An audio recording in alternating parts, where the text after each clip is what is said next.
lancement de l'édition 2013 du prix, désormais prix Sénarest CEPIG de la recherche scientifique, de l'invention et de l'innovation technologique. Il y aura donc 3 grands prix ouverts en 2013. D'abord le grand prix Omar Bongo Ondimba. Le deuxième prix, c'est le prix de l'invention et de l'innovation technologique OMPI. Le troisième prix, le prix de l'invention et de l'innovation technologique OAPI. Cette année, nous allons renouveler cette tradition de la sélection de lauréats au mérite de la valeur et de l'impact de la contribution de leurs résultats de recherche à l'épanouissement intellectuel, socio-économique et environnemental du citoyen gabonais, entre autres. Nous croyons au potentiel intellectuel des chercheurs gabonais, à leur motivation, au large panel de leurs compétences et à la mesure objective des indicateurs de performance et de développement. La fusion du CEPIG et du Sénarest dans l'organisation du prix émane de la volonté des autorités ministérielles. Pourquoi Sénarest et CEPIG? Parce que c'est d'abord deux administrations complémentaires. En amont, il y a la recherche. Et en aval, il y a la protection. Nous faisons la promotion de la propriété industrielle. Et c'est notre combat aujourd'hui à l'endroit de vous les chercheurs. Et nous aurons d'autres occasions pour pouvoir développer notre vision. Il est important, il est intéressant d'organiser un prix unique, un salon unique, Sénarest CEPIG. Les lauréats de l'édition 2012 du prix Sénarest ont reçu leur diplôme au cours de la présente cérémonie. Autre temps fort, la remise d'un véhicule de marque Toyota Hilux aux chercheurs du Sénarest par l'équipe de recherche dirigée par le docteur Mbega. L'enseignement supérieur, on y reste pour parler cette fois de la crise qui secoue ce secteur. Sur ce plateau, Camélia Tuntum Leclerc, conseiller du Premier ministre, chef du gouvernement, chef de département en communication, chargé de la communication gouvernementale. Madame Tuntum Leclerc, bonsoir. Bonsoir, monsieur Tessa Mwanga. Mesdames, mesdemoiselles et messieurs, bonsoir. Depuis le 5 février 2013, le Premier ministre, chef du gouvernement, M. Raymond Donsima, a présidé de nombreuses réunions en présence des ministres de l'enseignement supérieur, du budget et de la fonction publique d'une part, les deux syndicats SNEC et FRAP de l'enseignement supérieur d'autre part, pour que les négociations qui ont démarré issues du préavis de grève du 2 février 2013 aboutissent. Alors que l'ensemble des partis est à pied d'œuvre pour examiner la faisabilité des nouvelles propositions et leurs modalités de financement, le chef du gouvernement marque son étonnement devant le jusqu'au-boutisme affiché par le SNEC qui a décidé de poursuivre et durcir unilatéralement son mouvement de grève. En conséquence, tout en étant respectueux du droit de grève, le Premier ministre, M. Raymond Donsima, présidera une réunion le 3 avril 2013 à l'immeuble Arambo avec l'ensemble du corps enseignant à 13 h et non pas à 10 h comme l'a indiqué le communiqué paru dans l'Union de ce jour. Je vous remercie. C'est nous qui vous remercions, vous êtes allé droit au but et nous vous en remercions d'ailleurs. Une toute petite question nous vient à l'esprit, vous parlez d'étonnement. Pourquoi l'étonnement du Premier ministre, chef de gouvernement? Monsieur Tessa Mwanga Rodrigue, comme je venais de l'indiquer, d'abord il y a une chronologie des faits. Un préavis de grève a été déposé le 2 février. Dès le 5, le Premier ministre réagit, convie les membres du gouvernement et les syndicats à négocier. Et pendant que le 23 mars, le Premier ministre demande que de nouvelles propositions soient examinées, parce qu'il y a quand même une incidence financière, nous apprenons que le SNEC a décidé unilatéralement de durcir et de poursuivre son mouvement de grève, contrairement aux FRAP. Donc c'est un étonnement, puisque nous sommes en pleine négociation et qu'elles doivent aboutir. Et je tiens à préciser quand même 3 petits éléments qui ne sont pas des moindres, que le Premier ministre est quand même le chef du gouvernement, d'un gouvernement de mission grâce à la volonté du chef de l'État. Qui dit mission dit vraiment qu'on veut qu'un certain nombre de choses se réalisent par la volonté du chef de l'État. Deuxième chose, le Premier ministre a été quand même enseignant au département sciences économiques. Donc il connaît les réalités de l'enseignement supérieur. Et en tant que chef de famille, comme de nombreux compatriotes, il a ses enfants qui étudient dans nos universités. Et donc il a une volonté manifeste de poursuivre ces négociations-là afin de restaurer une sérénité dans nos universités. En tout cas, merci pour toutes ces précisions, espérons en tout cas une issue favorable à cette crise. Je vous remercie, M. Mwanga. Restez avec nous et ce communiqué de la Société d'énergie et d'eau du Gabon vous intéresse certainement. La SEG annonce la fin des travaux de réparation de la conduite d'eau endommagée hier par Sobéa. La remise en service du réseau se fait progressivement jusqu'au retour à la normale prévu dans la journée de ce dimanche. La SEEG s'excuse par ailleurs pour les désagréments causés indépendamment de sa volonté. Pour toute information, le centre d'appel répond au 01 76 73 73. Vous ne le savez peut-être pas, des opportunités d'études en Turquie sont offertes aux étudiants gabonais, des bourses de coopération englobant tous les secteurs d'activité des cycles, licence, master et doctorat. Quels sont les contours d'obtention de ces bourses, tentative de réponse dans ce reportage de Jerry Bivigou et Jean de Dieu Mamboundou. Aller en Turquie pour étudier, c'est désormais possible pour les jeunes Gabonais. Grâce à l'excellence des relations entre le Gabon et la Turquie, des opportunités de formation en licence, master ou doctorat sont offertes. Cette année, ce qui va se passer, à partir du 1er avril, les inscriptions pour les candidatures à des bourses de licence seront ouvertes et ces inscriptions seront faites sur Internet.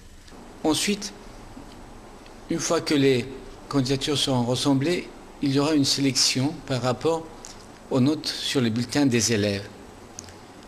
Et en fonction du nombre de candidats par branche, éventuellement, il va y avoir un examen oral qui se fera selon le pays avec une méthode différente, mais qui prévoit aussi un examen oral par téléphone ou sur Internet. Les élèves qui auront les meilleures notes ou les meilleures motivations seront choisis parmi les demandes de bourse.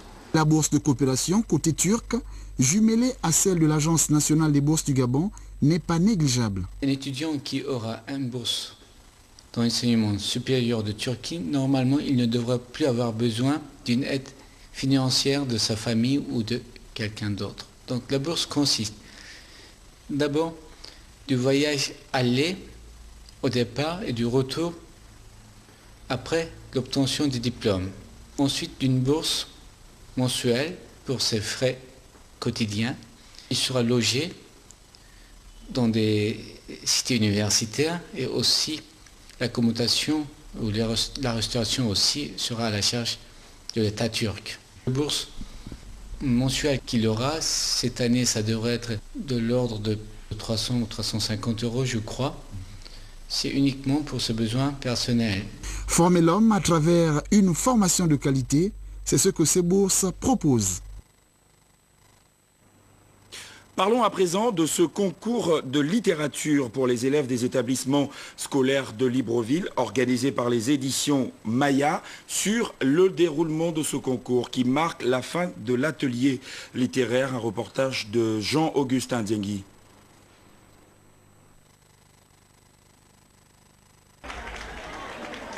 La remise de ces attestations de participation aux différents candidats du premier concours littéraire organisé par la Maison des éditions Amaya marque la fin de 4 ateliers basés sur les techniques d'écriture littéraire. Un concours pour objectif majeur d'inciter les jeunes à s'intéresser à la littérature et de susciter l'émergence de nouveaux talents. Nous avons organisé des ateliers d'écriture qui sont déroulés pendant un mois pour donner aux jeunes les rudiments, en fait, les techniques de l'écriture moderne. Et comme vous avez pu le constater, il y a eu un véritable engouement. Et ils vont repartir avec un livret qui leur explique comment écrire une nouvelle, comment écrire un conte, comment écrire des poèmes. Évidemment, ce n'est pas des recettes de cuisine. Après, c'est le talent qui fait le reste. Mais nous, on leur donne les rudiments. Des ateliers qui ont constitué à n'en point douter une plus-value au talent de ces différents candidats issus des établissements secondaires et universitaires de Libreville. Bien sûr, pour nous, c'est un plus. Parce que comparé à la personne qui est restée à la les enseignements qu'on nous a donnés ici, c'est beaucoup plus.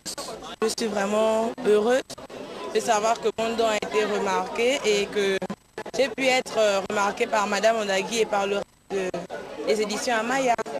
Les lauréats de ce premier concours littéraire seront connus au mois de juin prochain et leurs différents recueils seront publiés au mois de décembre sous le nom Collection Muse de la maison des éditions Amaya.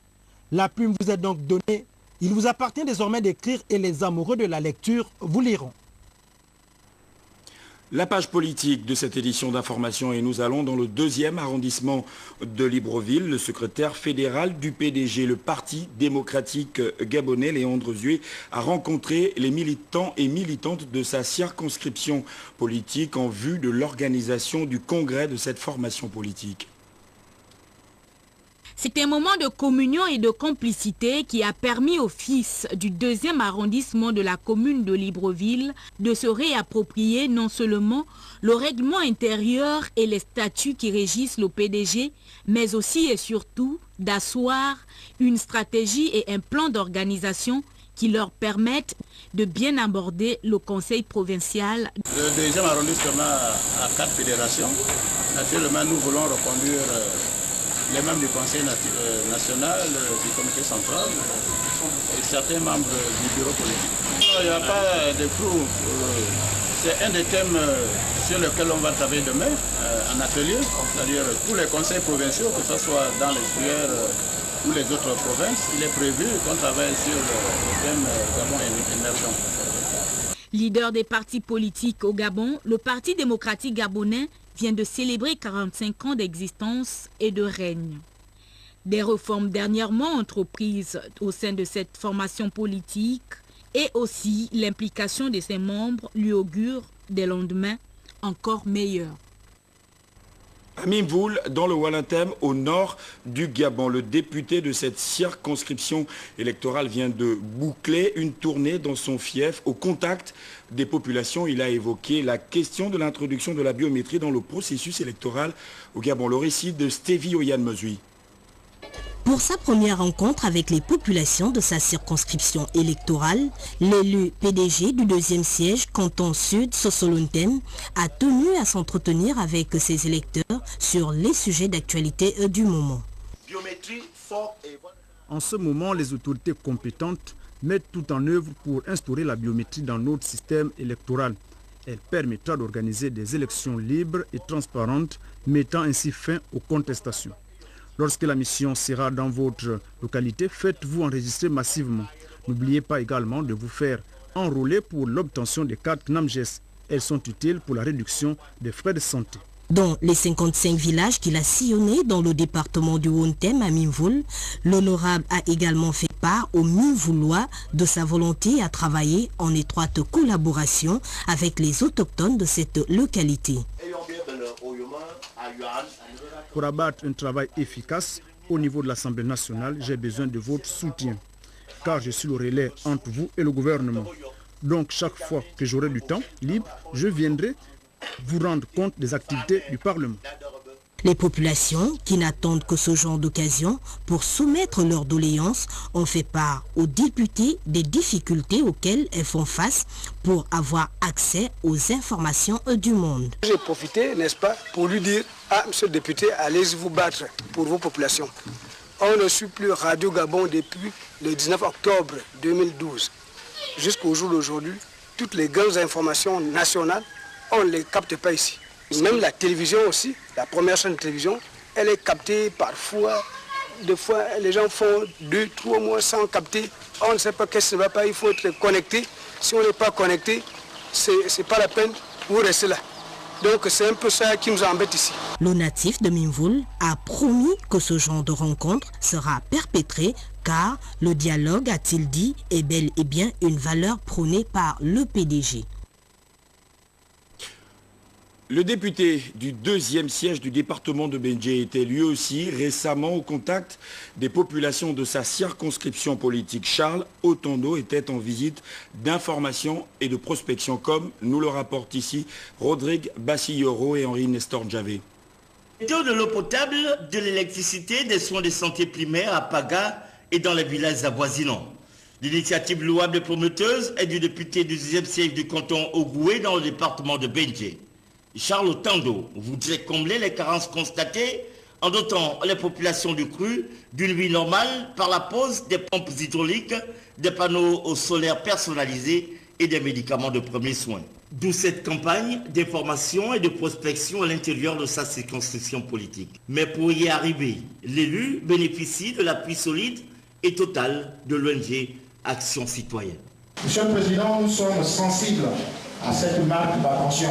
L'électrification, la réduction en eau, les médicaments se présentent